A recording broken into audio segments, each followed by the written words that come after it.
you're like scrolling through social media, right? Because that's one of the places where it's easiest to judge people. You see a picture of them and you're just like, well, they gained a few pounds. That's good for them. Move along. Like, what was the point of that, And that negatively affects you. Yeah. Right.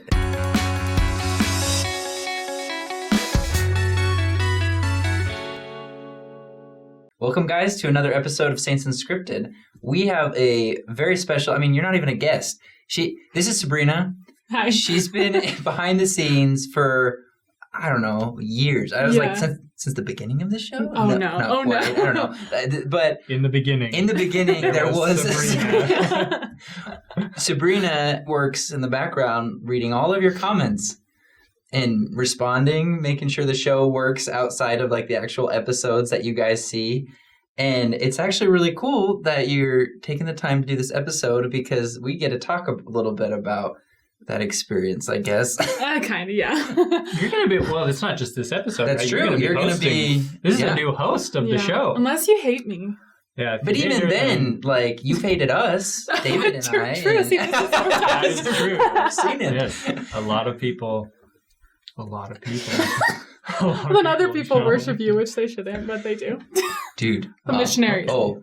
A guy I work with comes in and like I've been there for a few days and he's like, wait, aren't you in Saints Unscripted? And I was like, yeah, totally. And he's like, I watch all of David's videos. Like on the mission, we love David. And I was like, and like I know we've talked about this, but it was just weird. Like he's my coworker, And I was like, whoa, missionaries, got you guys. But yeah, Sabrina. So what has your experience been? Yeah, and what do you want to talk about? So okay, I've been, I guess, behind the scenes for 2 years. Some of you probably have seen me on like Facebook or Instagram stories because occasionally I'll show my face on there. But I pretty much post everything that's ever on there. I pretty much read all of your messages, all of the YouTube comments, and the TikTok comments. Yeah. Some of those are really scary. And pretty much, if anyone sends a conversion story, I'm usually the first person to read it. So sorry if that makes you sad, but they're incredible. I love them. They're my favorite part of this whole job, pretty much. So, the topic we're going to talk about today is judging others. And I'm not just bringing it up because I read a lot of hateful things. Why would you bring that one up? That's interesting. But yeah. I've also noticed, that it's just a human experience problem. We just have this tendency to judge people, and it's not okay, and that's not what Jesus would do. It's easier to judge more people now because of social media, and because back then you maybe judged your neighbors, 3 or 4 people. So as far as the sin judging level, you're only here. But now our capacity to judge has increased so much. Exponential judgment. Yes, seriously. So much power. Okay, so I have a question and this is, I think a lot of people struggle with this question, including myself.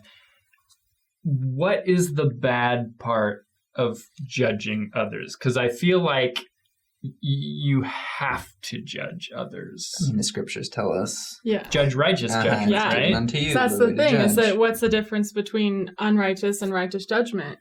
Okay, so there are times when snap judgments are not okay. And I think that that's probably when it's not necessary for your survival, maybe? I don't know if that's taking it too far, but there are times if you're walking alone in a city and you're if you're me, all by myself, walking alone in a busy city, and there's some man in some dark clothes, I'm not going to assume he's a horrible person, but also I'm not going to go up and hug him.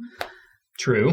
He'd probably be terrified if you did. You're probably true. I would be the one he'd be scared of. Yeah. But there, if you're just living your life and you see somebody and you're their dark clothes are telling me that they're not a good person. I'm just dark clothes, whatever. Sure, just a shadowy figure in the corner, and you're you get uncomfortable. You start getting man, is he chasing me? Is he gonna rob me? When he's probably just on his way to work. But who knows? People do get robbed. That's where it's you gotta protect yourself. So what you're saying is it's okay to make those judgments. Well, so President Oaks gave a talk about judging and judging others. He kind of breaks down first of all, what judgment is. It's a part of our agency. It's important. We are given the ability to judge not just others, but situations and circumstances, and sometimes, and that's the thing, we need to focus on circumstances, but we can get back to that. And he just talks about how, we need to just recognize, I don't know when we're using our judgment. I mean, there's like a list of things he said that I don't know if we want to touch on all of them, but like, are your judgments what he calls intermediate? So like, you're not seeing someone and assuming whatever because they did something, because they look a certain way, that they're going to go to hell. Because like that, I mean, in a serious way, like takes away the power of the atonement of Jesus Christ if you can assume someone's final destination, right? Okay, that's a really important point because you're differentiating here between temporary judgment and final judgment, like assigning that person an eternal destination based off of whatever. Well, and it's interesting because I'm sure, like we see in our comments, right, people making final judgments on us. You know, like you're going to hell because you're brainwashed or because you like have these beliefs, these commandments. But then I also think people feel judged by us. Like something we could be more conscious of is when we tell people you have to keep this commandment to make it to the celestial kingdom, then now they're like, oh, you're passing this judgment on me. You're saying I'm going to hell now because of this life choice. So, and I hope you guys know that we're not trying to sound that way. Yeah, no. You know, like we don't even believe you're going. Exactly. Yeah, exactly. Yeah, that's true. And if anything, I guarantee we're all going to be just fine. Okay, so speaking from my experience, I mean, as you will soon find, as you know about us, and as you will soon personally experience, people say crap about you, right? Like in comments, especially as as hosts on this show, and most of the time, like you get to a point where you're just like, okay, yeah, whatever, right? Right, totally. But what really bothers me about being judged, and again, I'm saying this as a hypocrite because we all judge others, right?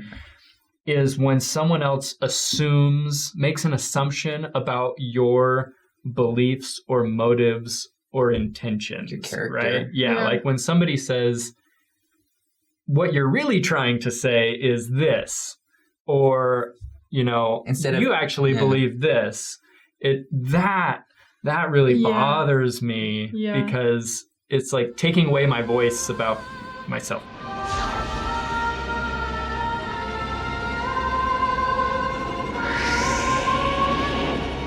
Like your agency almost, because you're like, no, what I meant to say is what I said. Yeah. Yeah. But I will say that one of the things that helps me to not judge others when I am successful at that, right, is the kids show Recess.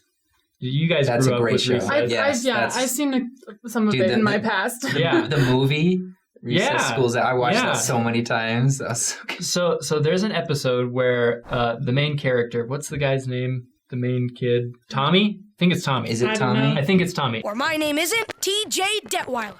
Anyways, he's a really friendly guy, right? Yeah. And he thinks that everybody likes him. And someone's like, not everybody likes you. And he's like, no, everybody does. And so he goes around the playground. And he's like, hey, do you like me? And they're like, yeah.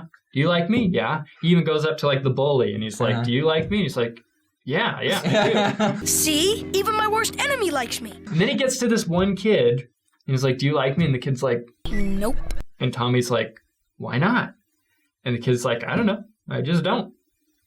And Tommy's mind is just blown and he can't get this kid to like him. And so it taught me that some people just aren't going to like you. Like you can't please everybody. Some people are just going to judge you. And you just have to let it kind of roll off your shoulder. And I think the reason we do judge is I think it comes back to that self-preservation.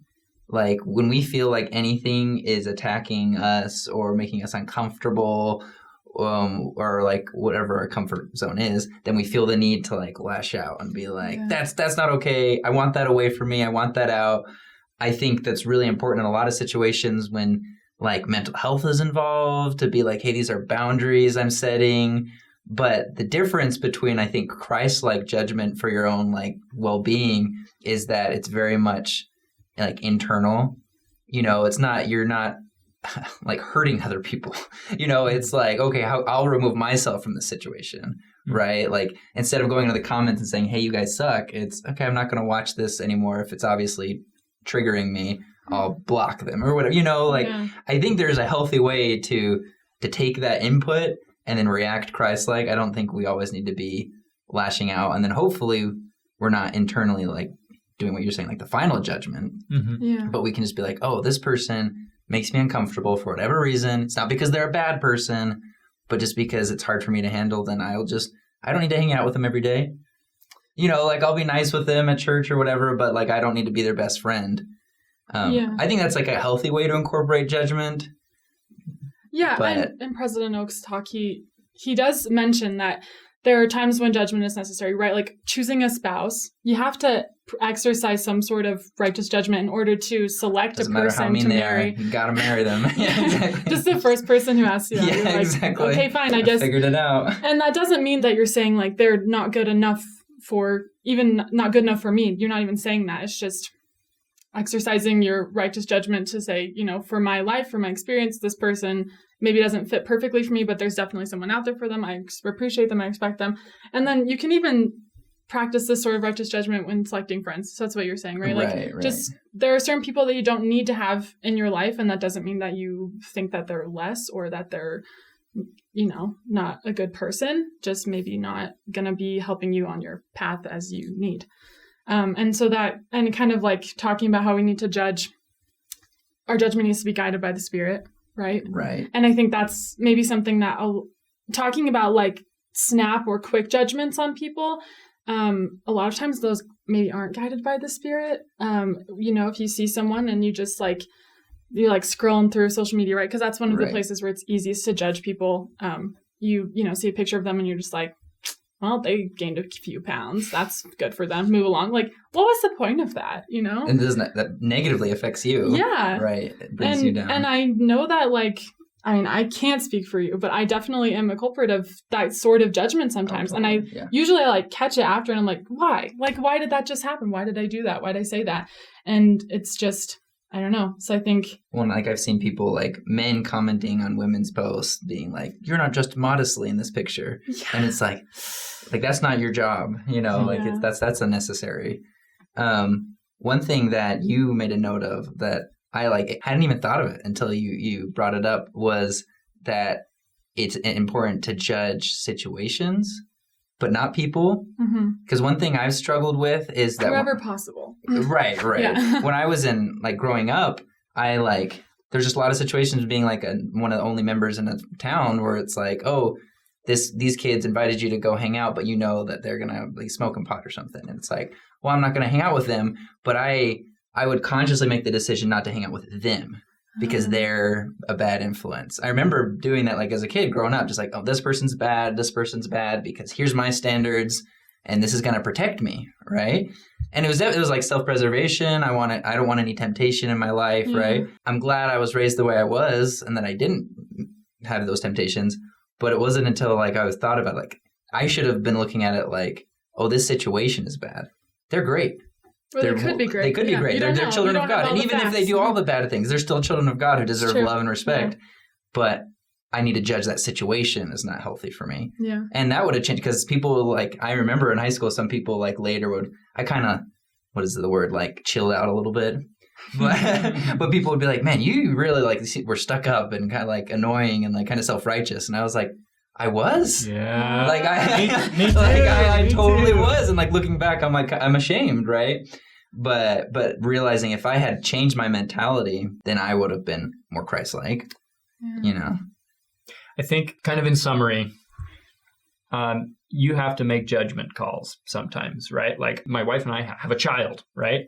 And I am in charge of protecting that child, which means that I'm going to make judgment calls to do that, to accomplish that, right? Like oftentimes we say, what would Jesus do? Well, Jesus would probably go call that guy with a sharp knife to repentance, right? But but we're not Jesus, right? We need to be, of course, make decisions as led by the Spirit when possible, but judgment calls are going to be necessary. I like what you said about snap judgments and analyzing the purpose or the benefit of the judgment. If you have this idea in your head that by extinguishing the flame of someone else, that somehow makes your candle burn brighter. It never will. That's an issue. Yeah. And I bet you see a whole lot of that in the comments sections that you deal with. Anyways, I think everyone's comment section. So I just want Yes, to that's point that true. out. It's not just towards us. Everybody just, The there's internet. people like that everywhere. Yeah. yeah, I think that what I want to make my rule of thumb in general for my life is the criteria that Christ gave for who is and is not his disciple. And I'm sure you remember the primary song, "By this shall men know that ye are my disciples, that you have love one for another," right? I probably got a few No, words that's That was pretty wrong good. in there. I Thank think you. it was you good. even sang it perfectly. That's like I always thought it was like Shimano, the brand for like bike parts. But anyways, but yeah, if you have, and I think that's so crazy cool. Like, are you a disciple of Christ? Well, do you treat one another with love? If you do, great. You qualify, right? And I think as long as we approach people with that mentality of I'm going to treat you with Christ-like love, then I think we're going to be safe from those judgments. I mean, that is what the first and second great commandments, to love God, love others as yourself. And I mean, just to like, I've been talking about this talk from President Oaks, which was actually from like 1999, still relevant. But also to bring it back to our most recent general conference at Elder Renlund, he talked about how this whole thing of like, how if you don't love one another, then you're not his, and we have to be his, and we have to work more on this being unified by the love that we have for our Savior and for others, and recognizing that people can have very differing thoughts and opinions and even political views, and you can still love them, and you can still not say, because you so-and-so, you think this, that I'm gonna then never talk to you again because you're a horrible person. We can think very different things and love the same. So That was such a great talk. Elder Renlund's Oh, talk. yeah. My favorite talk in a long time. we love the comment section. So if you would also like to share maybe things that you have done or seen that can help, let us know. Help us out. Yeah, let us know. And I think partially just tack this on to the end, how we react when people judge us is also so important. Yeah. And you just got to be really careful not to get ensnared in that's a whole nother. vicious cycle. But anyways, what are your guys' thoughts? This is of course an opinion episode. We've just been throwing around some ideas. It's a complicated subject and everybody has different experiences with it. But let us know what you think in the comments. Give us some tips on how we can do better at not judging others. And any other thoughts? We good? No, I think we're awesome. Okay. Thanks for watching, You guys. Bye.